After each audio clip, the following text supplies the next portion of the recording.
Billiard. I got so much motherfucking design on right now. Break it down, bring it back, make it clap. I got 3 old thoughts, new block, where that thing. Bitches on my line, and you know they come straight. Hold up, what it not, 45, scope it cash like whoa. High fucking with these hoes up. Di sini saya akan menjelaskan materi tentang filsafat sebagai ilmu pengetahuan.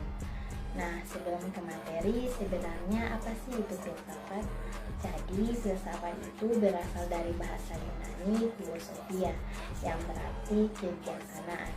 Kata philia yang berarti cinta, dan kata sophia yang berarti kearifan. Dari kata ini muncullah kata Inggris filosofia yang berarti cinta kearifan. Dan filsafat ilmu secara umum dapat dipahami dari 2 sisi. Yang pertama sebagai disiplin ilmu dan sebagai landasan filosofi bagi proses keilmuan. Sebagai sebuah disiplin ilmu, filsafat ilmu merupakan cabang dari ilmu filsafat yang membicarakan objek khusus, yaitu ilmu pengetahuan yang memiliki sifat dan karakteristik tertentu, hampir sama dengan filsafat pada umumnya. Baik, selanjutnya kita akan membahas materi tentang filsafat sebagai ilmu pengetahuan. Sebagai ilmu yaitu pengetahuan tentang suatu bidang yang tersusun secara bersistem menurut metode-metode tertentu yang dapat digunakan untuk menerangkan gejala-gejala tertentu secara spesifik menurut hakikat ilmu. Pada awalnya, filsafat mencangkup lapangan ilmu pengetahuan karena filsafat dipahami sebagai setiap usaha yang dilakukan oleh akal untuk sampai kepada pengetahuan. Di samping itu, kita juga bisa mencermati kajian-kajian Aristoteles untuk membuktikan bahwa filsafat dalam pandangannya adalah pengetahuan manusia dalam arti yang paling luas. Dapat kita lihat pada filsuf-filsuf Yunani dan Muslim. Ibnu Sina dalam kalangan filsuf Muslim misalnya, dia menggabungkan filsafat dan ilmu kedokteran. Dia juga merupakan seorang musikus dan politis, di samping sebagai ahli logika dan filsafat ketuhanan. Akan tetapi, perkembangan pengetahuan manusia membuat sebagian lapangan ilmu pengetahuan menjadi spesifik dan independen. Hal itu diikuti oleh kecenderungan seorang pemikir untuk memilih lebih dari satu lapangan pengetahuan.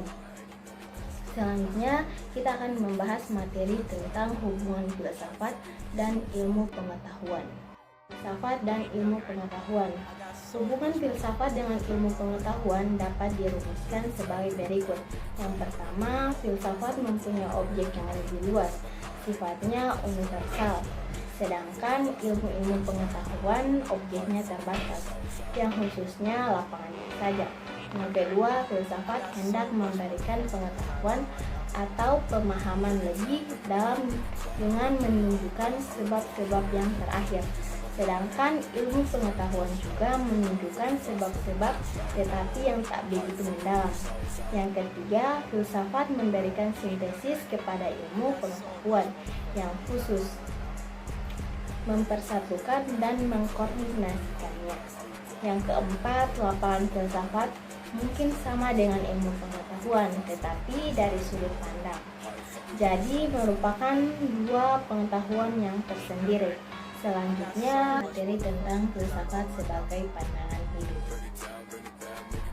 Filsafat dalam arti hikmah kehidupan.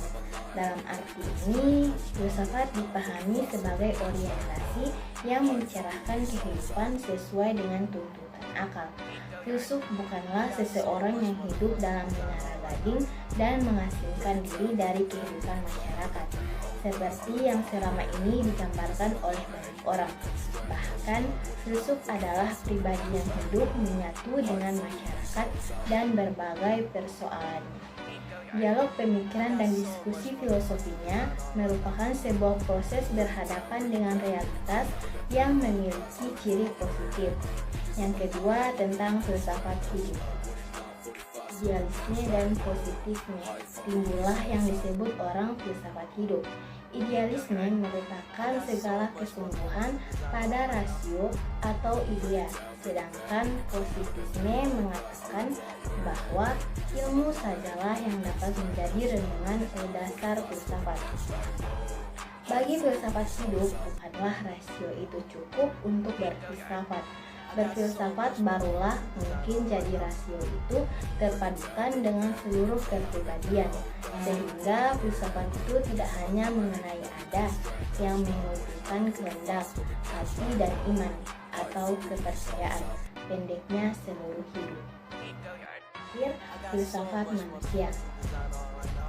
Di dalam sejarah umat manusia, setelah kemampuan intelektual dan kemakmuran manusia meningkat tinggi, maka tampillah manusia-manusia unggul merenung dan memikir, menganalisa, membahas, dan mengupas berbagai problema dan permasalahan hidup dan kehidupan sosial, kemasyarakatan, alam semesta, dan jagat raya. Maka lahirlah untuk pertama kalinya filsafat alam periode pertama, selanjutnya filsafat alam periode kedua, lalu sofisme, kemudian filsafat klasik yang bermula kurang lebih 6 abad sebelum Masehi. Itu tadi penjelasan materi tentang filsafat sebagai ilmu pengetahuan.